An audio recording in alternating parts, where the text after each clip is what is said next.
This is a film about Meredith Monk, who is a visionary composer, performer, filmmaker, theater artist. She crosses all disciplines.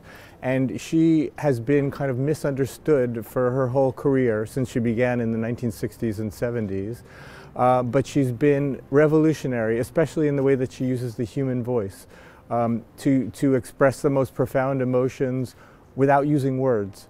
And even though she's kind of not been fully recognized for her career, she's had a profound influence, a lot of them on other artists like David Byrne, Björk, DJ artists, the Coen brothers, Jean-Luc Godard. All of them have used her music or been inspired by her music in some way. So we try to tell that story, and we try to center it on her music, which I find extraordinary.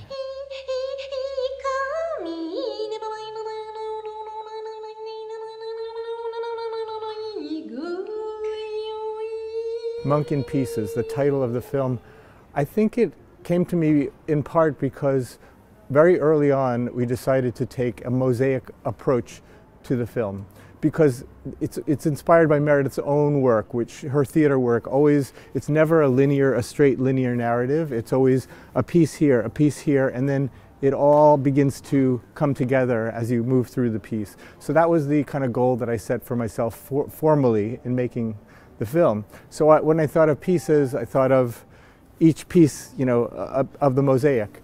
And I guess if I'm honest, it also resonated with the idea of her at the end of her career kind of letting go, you know, and now for the first time handing over her music and her work to other artists. This is the cosmic orchestra. Those birds are coming in right at the right time, and then I'm hearing the cicadas, and then I'm hearing the wind, and it just feels like the cosmic conductor. Meredith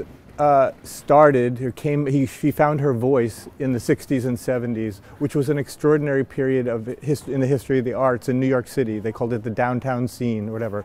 But it was a time of incredible experimentation.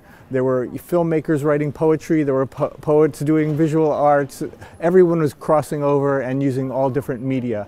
And part of that was possible because of these, you know, you could get cheap loft space, you could rent a big loft and have performances in it. So there was that kind of freedom. And I think that hasn't been repeated in history. And I think it's kind of, it would be wonderful if that could somehow come to pass again, that kind of freedom and that kind of disregard for the traditional boundaries between art forms.